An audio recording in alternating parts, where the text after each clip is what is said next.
¿para qué vamos a estudiar? Y así ya, ¿para qué vamos a estudiar? Para incidir en política pública. Ustedes saben que en el tema de violencia estamos con mucha fuerza luchando desde un mundo sanitario a que cada vez haya menos violencia. Pero siéntate aquí.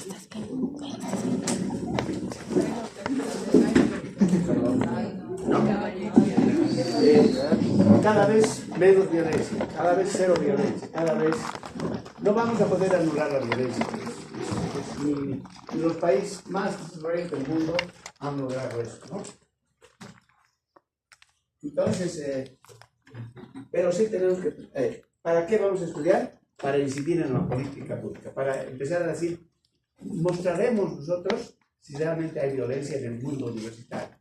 Y si hay, pues tenemos que recomendar algo, ¿no? Tenemos que ir creando condiciones diferentes para reducir la violencia, ¿no? Vamos a hacer una encuesta y yo les voy a proponer una encuesta. Ya hemos dicho que vamos a hacer en universitarios.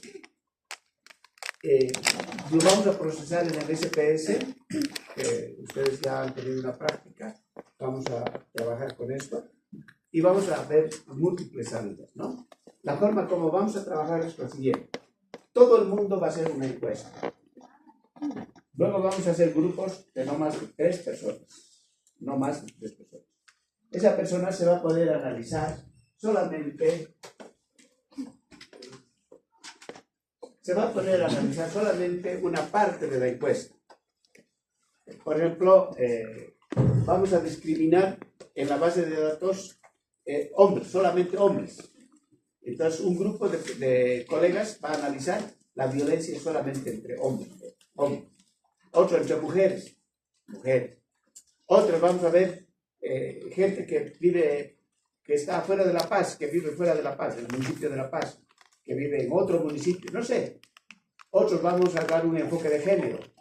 Otros, en fin, hay varias formas de hacer, pero cada uno va a tener una temática específica, ¿ya?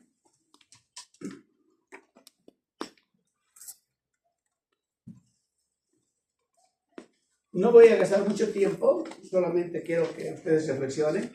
La persona que le ha tocado podrá explotar más esto hemos repetido hasta el cansancio, ¿no?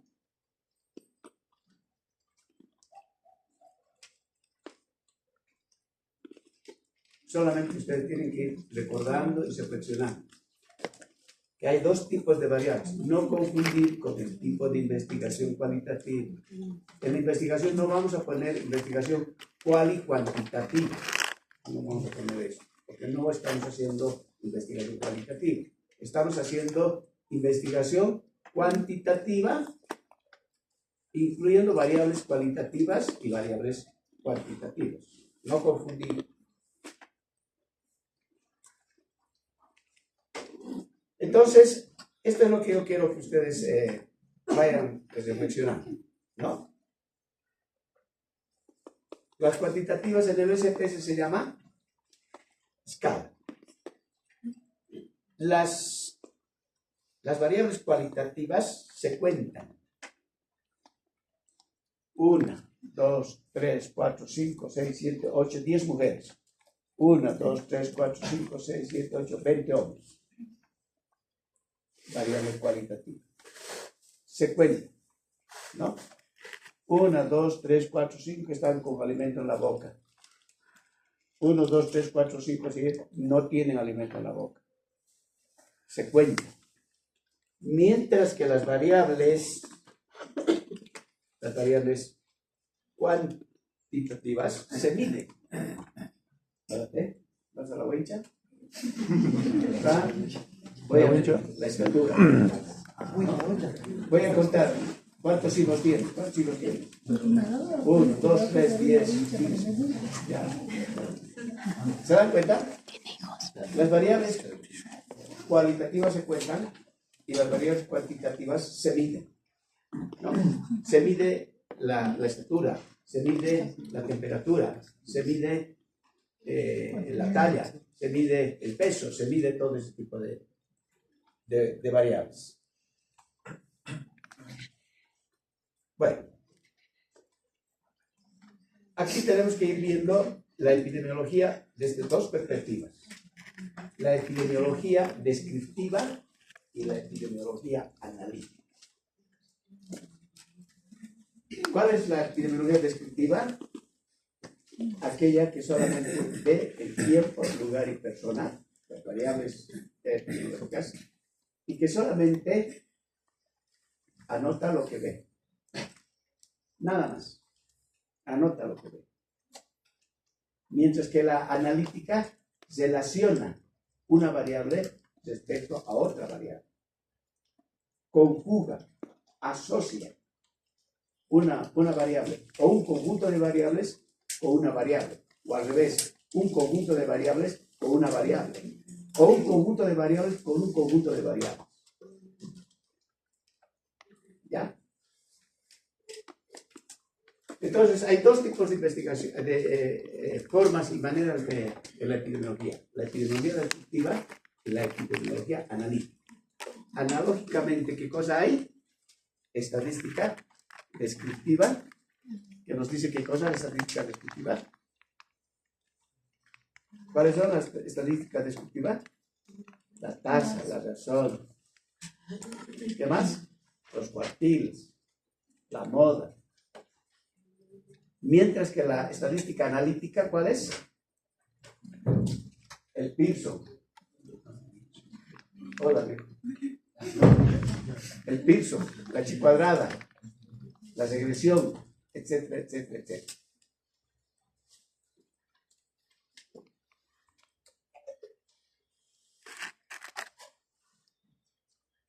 No voy a hablar de esto. Quiero que ustedes vayan profundizando. A la persona que le ha tocado la diapositiva 21, tiene que seguir pensando en esto. Una pregunta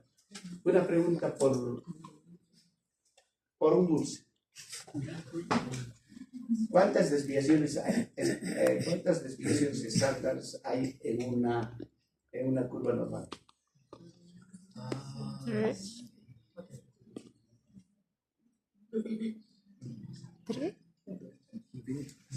¿Quién tiene la respuesta?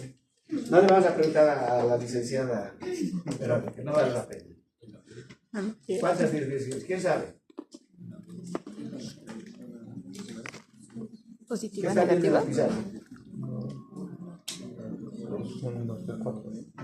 ¿Saben cuántas desviaciones estándar hay? Infinitas. Ah, Infinito.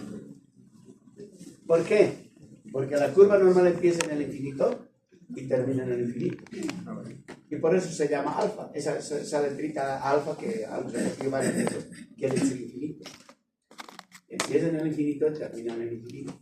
Entonces hay infinito número de desviaciones estándar. Ahora, convencionalmente usamos ¿cuántas? 3 desviaciones estándar. ¿No? Con 2 desviaciones estándar, una a la derecha y otra a la izquierda, ¿qué porcentaje de población tenemos? 68%. Cuando tenemos 2 desviaciones estándar, uno a la izquierda y otro a la derecha, hemos llegado al 95%. Y ahí lo dejamos. Por eso que nosotros decimos, nosotros vamos a trabajar con 2 desviaciones estándar. Decimos con 2 desviaciones estándar porque estamos solamente diciendo, ¿qué cosa? Que mis resultados solamente sirven para el 95% de la población. Nunca para el 100%. Nunca.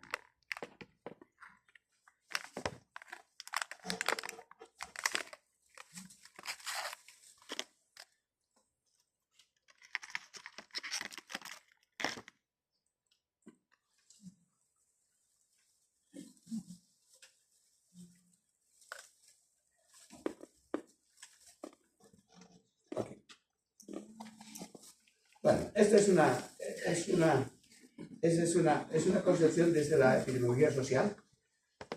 Quiero que lo vean ustedes y lo analicen ustedes, pero de una manera muy crítica, ¿no? Muy objetiva. Vayan ustedes pensando, reflexionando. ¿Qué es lo que les está diciendo esa diapositiva?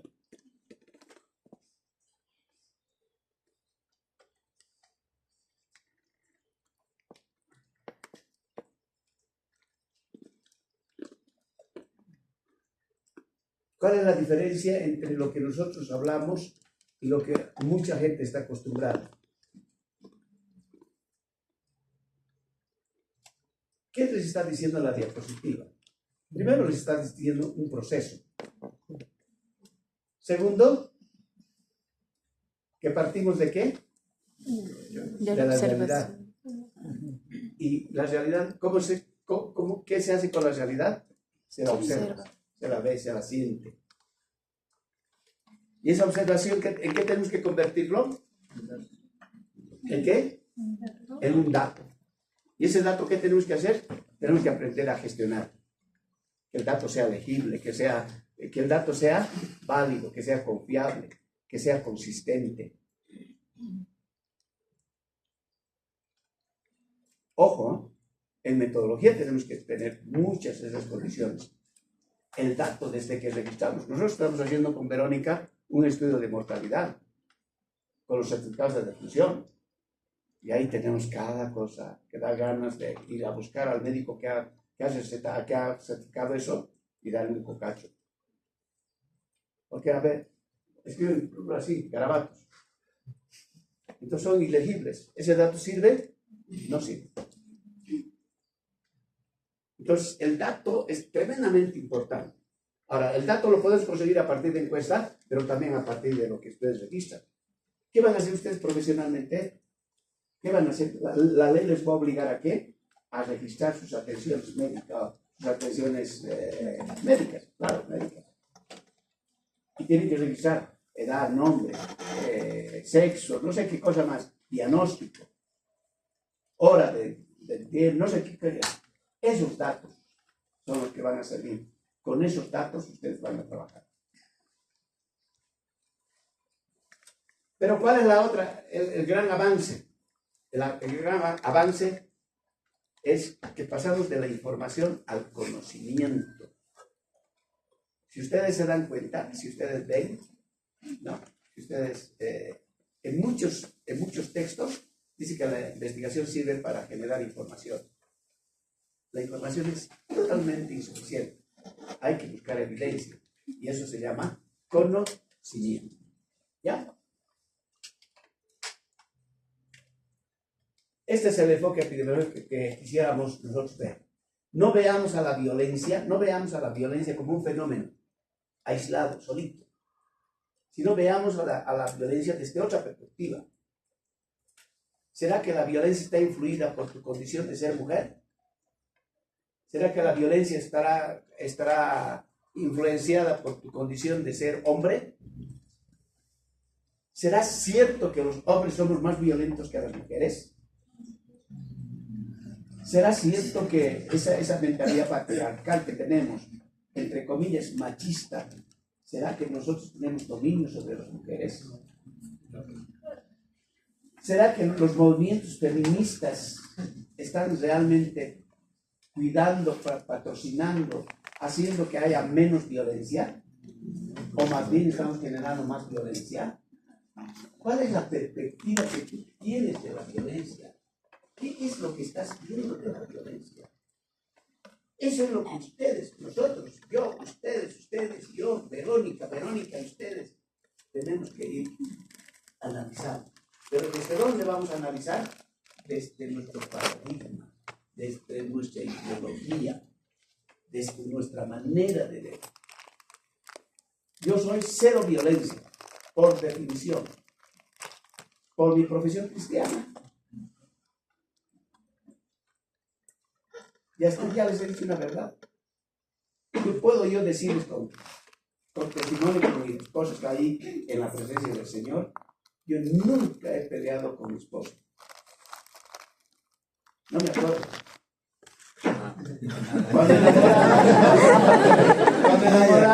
Cuando enamorada, he terminado 3 veces.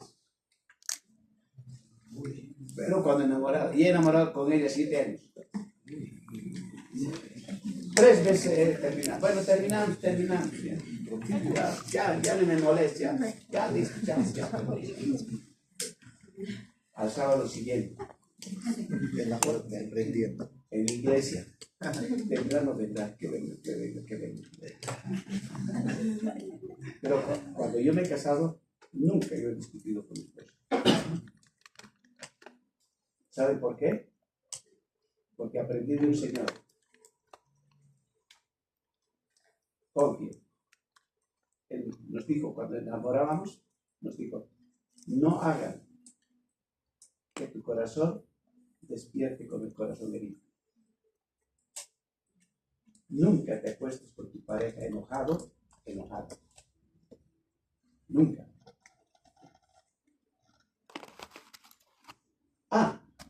Ese es el modelo mental que tengo. Probablemente el tuyo no es ese.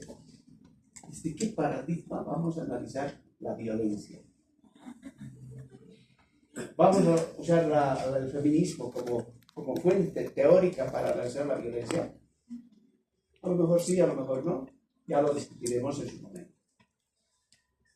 Entonces, tenemos que ver la violencia como un fenómeno integral. Así como vemos la enfermedad como un fenómeno integral, la violencia también se constituye como un problema no solamente sanitario, sino también se vuelve como un problema legal, como un problema cultural, como un problema social.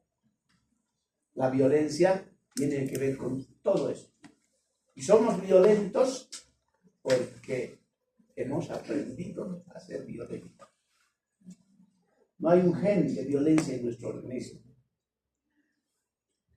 La violencia se aprende, no es natural. En el primer libro que he escrito sobre violencia, hace 20 años atrás, ya escribí eso. La violencia no es natural, es cultural. Y si es cultural, se aprende. Y se aprende en el cotidiano de la vida. Todo eso tenemos que ver desde esa perspectiva. Esta es una manera como yo la veo. Ustedes no van a encontrar en los textos de esta manera, porque para mí existen algunos niveles de medición, ¿no? Medimos las frecuencias, medimos las asociaciones, medimos la fuerza de asociación, pero también medimos el impacto. Medimos cuántos son, dónde están, cómo son. Medimos si hombres y mujeres tienen relación, si el sexo tiene relación con la condición de ser más o menos violento. ¿Cuánto de esa relación, cuán fuerte es esa relación que tengo yo por ser hombre y ser violento? Y finalmente, ¿qué consecuencias tiene el que yo sea violento? Frecuencia, asociación, fuerza de asociación, impacto. Impacto. ¿Cómo yo influyo? ¿Cómo yo estoy influyendo en ustedes, que son las generaciones que van a cambiar este mundo? Por lo menos van a cambiar el mundo sanitario. Que vamos a hacer otra práctica médica diferente a la que estamos acostumbrados. No nos vamos a quedar en la mera enfermedad por sí misma. Vamos a avanzar un poco más.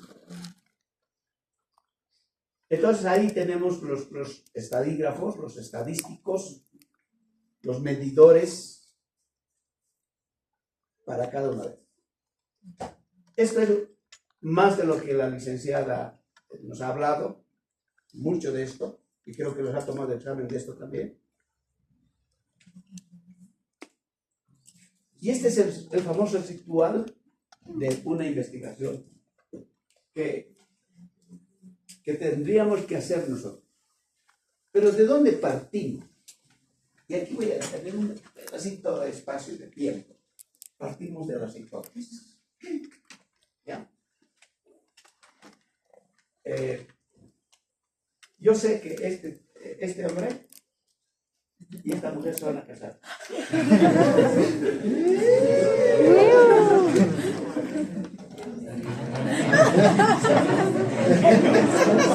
¿Qué?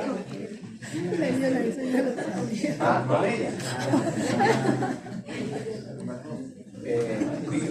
A ver, esta es una cosa. Yo voy a averiguar y le voy a decir, A ti. Así, abiertamente. ¿Tienes novio?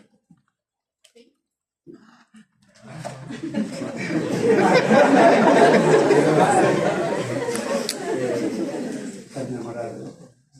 Ustedes entiendan esta diferencia. Yo agarro y digo, este hombre con esta mujer se van a casar. Una cosa.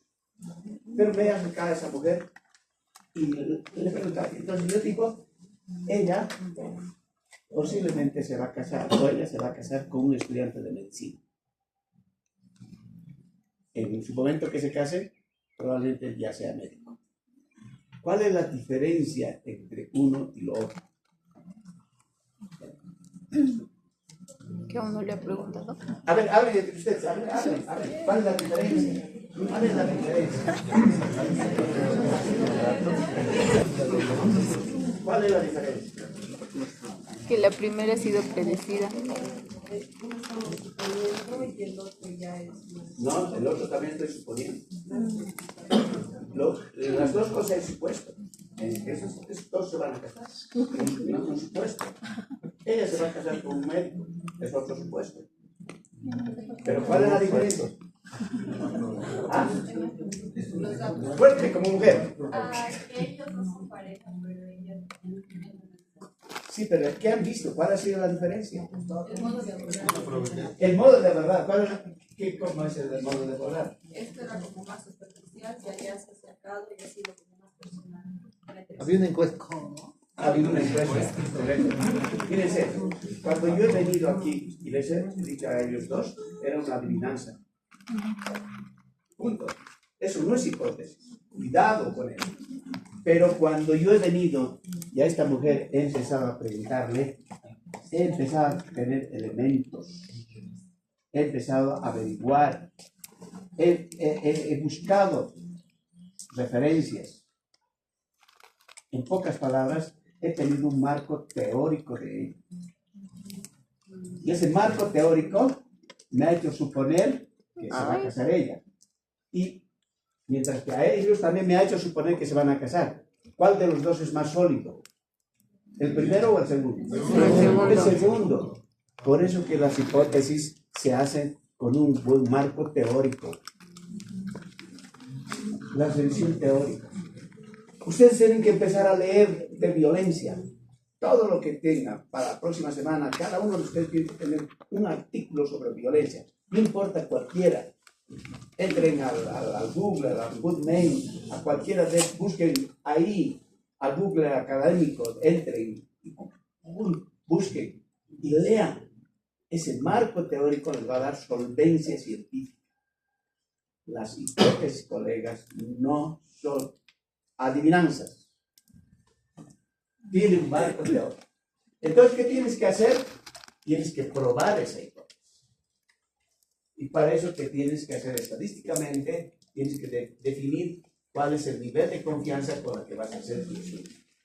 Y luego tienes que buscar una prueba estadística. ¿Con qué estadístico yo voy a trabajar? Y luego tengo que saber cuánto me estoy equivocando. ¿En qué nivel me estoy equivocando? ¿Hasta qué punto me voy a permitir equivocarme? Y finalmente voy a hacer la discusión y el análisis. Y la discusión la voy a hacer ¿desde qué? Desde mi marco teórico, desde mi propia experiencia y desde mi propia ideología.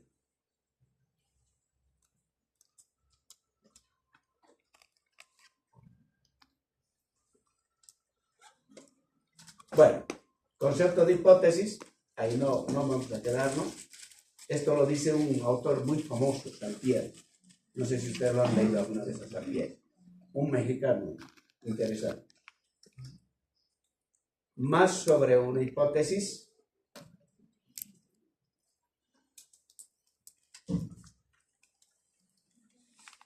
¿Y de dónde surgen las hipótesis?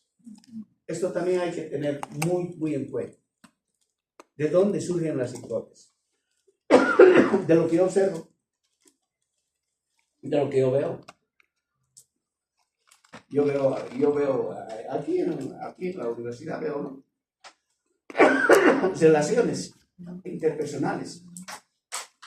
veo relaciones tortuosas, veo relaciones complicadas, y entonces empiezo a elucubrar en mi cabeza. Digo, estos van a terminar mal. Estos van a terminar bienísimo.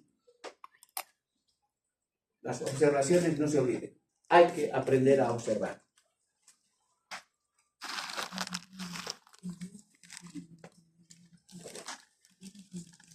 Más sobre hipótesis, cómo deberíamos pensar, cómo deberíamos trabajar. Las hipótesis siempre es una incertidumbre, pero es un paso teórico muy importante, siempre y cuando la hayas construido correcta y adecuadamente. ¿Ya? Ahora, no es cosa del otro mundo, ¿eh? Si ustedes empiezan a leer a partir de esta tarde violencia, si ustedes empiezan a revisar el libro que les he mandado, si ustedes empiezan a entrar al Google académico y ver un artículo, solamente quiero pedirles un artículo, cada uno de ustedes debe traer un artículo, cualquiera que sea, pero que hayan leído, que hayan visto. Eso les va a dar riqueza metodológica, les va a dar riqueza teórica. Y van a descubrir ustedes que no somos los locos que queremos estudiar violencia en la universidad, que habían habido cientos de universidades en el mundo entero que se están dedicando al tema de violencia, no solamente en universidades, sino también en colegios, sino también en familias, etcétera, etcétera, etcétera. ¿Ya? Ok.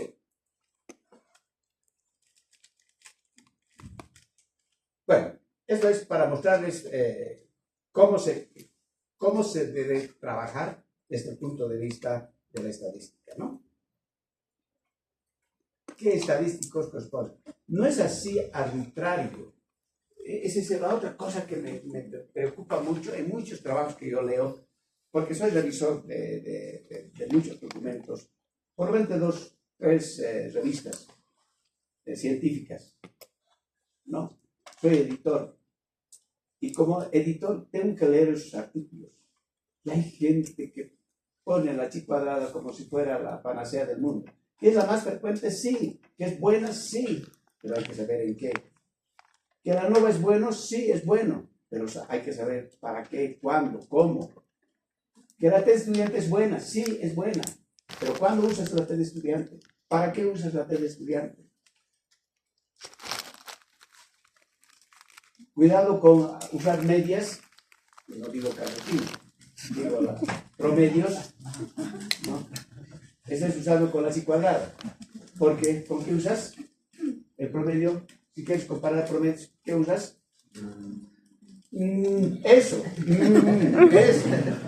tiene que usar. Ahora le voy a traducir porque él ha hablado en chino, ¿no? Ha querido decir desde estudiantes, ¿no? Ya ven cómo uno cuando quiere entender entiende.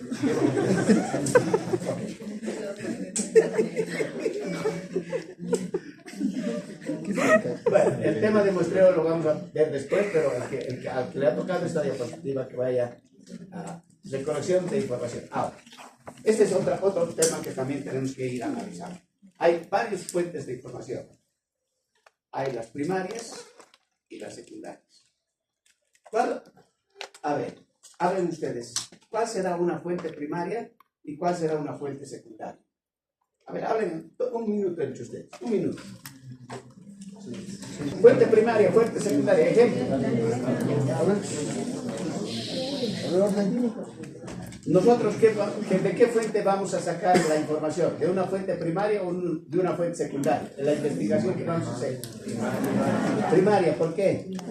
Porque vamos a sacar de la fuente misma, del origen del dato. Y el origen del dato es la persona, le vamos a preguntar.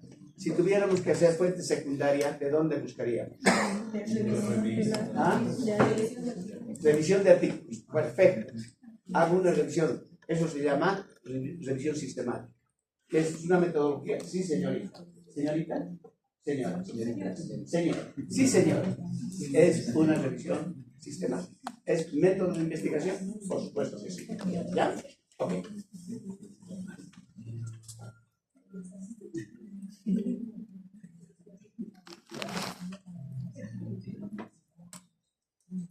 es un ejemplo que lo aprendí hace años, cuando yo era joven, cuando estuve haciendo mi formación, pero hace años. ¿Qué es mejor? ¿Meter a la cárcel a un inocente o dejarlo libre a un culpable?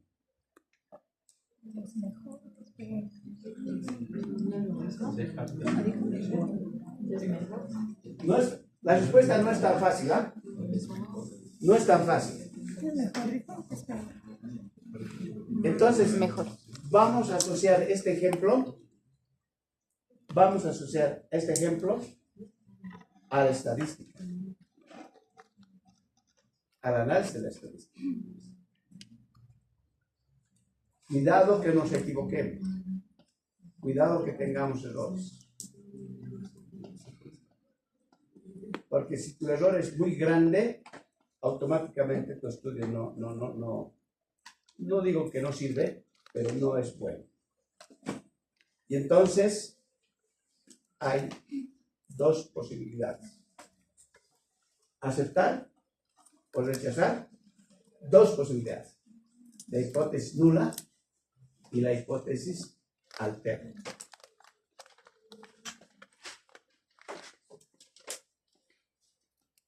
¿Cuál normalmente es la que trabajas tú? ¿Con cuál de las hipótesis? ¿Cuál buscas probar?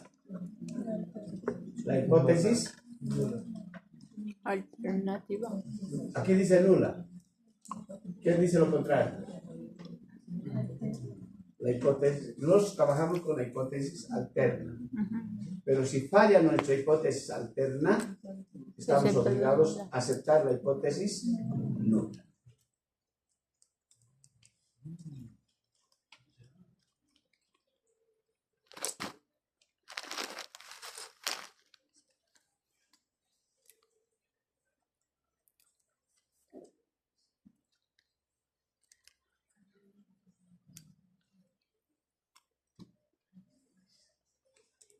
¿Qué quiere decir la palabra plausible?